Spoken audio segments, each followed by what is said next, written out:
Hello বন্ধুরা, তো তোমরা সবাই কেমন আছো? আশা করছি সবাই ভালোই আছো। তো আজকে আবার একটা নতুন ভিডিও নিয়ে চলে আসছি। তো তোমরা অবশ্যই ভিডিওটা শেষ পর্যন্ত দেখার চেষ্টা করবে। আর যারা চ্যানেলে নতুন আছো অবশ্যই চ্যানেলটাকে সাবস্ক্রাইব করবে। তো দেখো বন্ধুরা, তোমরা দেখতেই পাচ্ছ আমি আজকে সাদা মুরগিটাকে নিয়ে ভিডিও বানাচ্ছি। তো এই সাদা মুরগিটি কিন্তু কয়েকদিন আগে বাচ্চা ফুটিয়েছিল। তো আমি কিন্তু সেই ভিডিও আগে ছেড়েছি। তো আবার এদেরকে আমি কিন্তু বাইরে আজকে বের করে দিয়েছি। আজকে সেই ভিডিওটাই আমি বানাচ্ছি। তো তোমরা দেখতেই পাচ্ছ যে তার পাঁচটা বাচ্চা ফুটেছে। সেই পাঁচটা বাচ্চাকেই আমি বাইরে বের করে দিয়েছি। আজকে কিন্তু 7-8 দিনের মাথায়। এতদিন কিন্তু ঠান্ডা ছিল বলে আমি তাদেরকে বাইরে বের করিনি। আজকে দেখলাম রোদ্রুটা বের হয়েছে, ঠান্ডাটা অনেকটা কম, তাই এদেরকে বাইরে বের করে দিয়েছি যেন তার মা তাদেরকে যেন ভালোভাবে লালন পালন করতে পারে। তো আমার কিন্তু এই বাচ্চাগুলো কিন্তু খুব সুন্দর সুস্থ সবল আছে, তাদের মধ্যে কিন্তু কোনো রকম অসুবিধা এখনও দেখা দেয়নি। যেহেতু 6-7 দিন 7-8 দিন ঘরের ভিতরে ছিল, সেরকম বাইরে বেরোয়নি। তো অনেক সময় দেখা যায় যে অনেক বাচ্চা ঘরের ভিতরে সেরকম রাখলে পরে অনেক সময় ঝিমানো শুরু করে দেয়। তো আমার সেই বাচ্চাগুলো কিন্তু সেরকম কোনো অসুবিধা হয়নি, সবাই সুস্থ সবল আছে। তোমরা দেখতেই পাচ্ছ তারা কীরকম চঞ্চল আছে।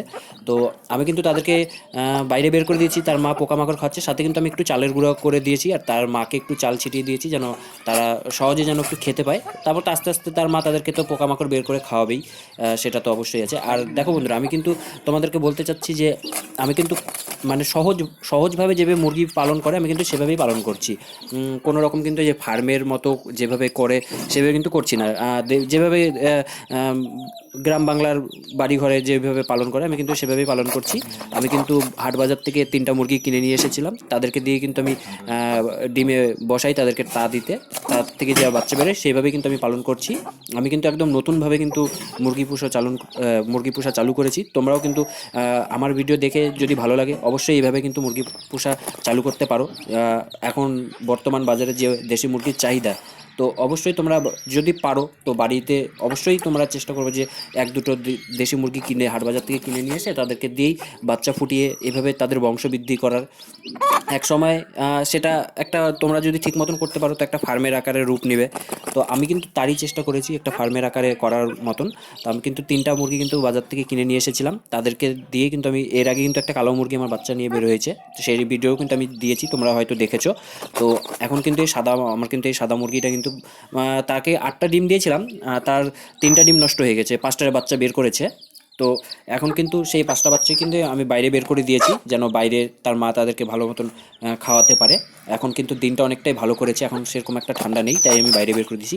যখন ঠান্ডা থাকে তাদের আমি কিন্তু বাচ্চাগুলোকে কিন্তু বাইরে বের করি না, তাদের কিন্তু ঘরের ভিতরেই রেখে খেতে যেতে দিই। আর বাইরে বড়জোর 1 থেকে 1.5 ঘন্টায় বাইরে বের করি যে খাওয়ানোর জন্য, একটু খাওয়ালে পরে আমি আবার 1-1.5 ঘন্টার মধ্যে আবার ভিতরে ঢুকিয়ে দিই।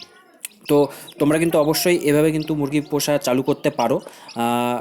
ভালো একটা দেশি মুরগির চাহিদা আছে বাজারে, কিন্তু তার চাহিদা প্রচণ্ড পরিমাণে, আর তার দামও একটু ভালো পাওয়া যায়। তোমরা যদি করতে পারো তো ভালো একটা দাম পাবে, যদি সেরকম যদি কখনো যদি সম্ভব হয়। তো আমার কিন্তু এইভাবে কিন্তু একটা ফার্মের আকারে তৈরি করার জন্য কিন্তু আমি কিন্তু চালু করে দিয়েছি। তো আমার কিন্তু ওই কালো মুরগিটি কিন্তু 10টা বাচ্চা নিয়ে বের করেছে, 5টা বাচ্চা বের করেছে। আবার একটা হলুদ মুরগি আছে, সেও ডিম দিচ্ছে, তাকেও বসাবো। তো আমার কিন্তু এই সাদা মুরগিটা কিন্তু ভালোই কিন্তু তার বাচ্চাগুলোকে কিন্তু খাওয়াচ্ছে। তো তোমরা কিন্তু দেখতে পাচ্ছ বাচ্চাগুলো খুব সুন্দর চঞ্চল আছে। আহ, তাদের কিন্তু কালারগুলো কিন্তু খুব সুন্দর, কোনোটা কালো, কোনোটা সাদা, কোনোটা বাদামি, কোনোটা কালোর মধ্যে সাদা, সুন্দর কালার হয়েছে। তো তোমরা কিন্তু অবশ্যই ভিডিওটা শেষ পর্যন্ত দেখবে, কেউ ছেড়ে যাবে না। আর ভিডিওটা যদি ভালো লাগে তাহলে অবশ্যই লাইক কমেন্ট শেয়ার করবে।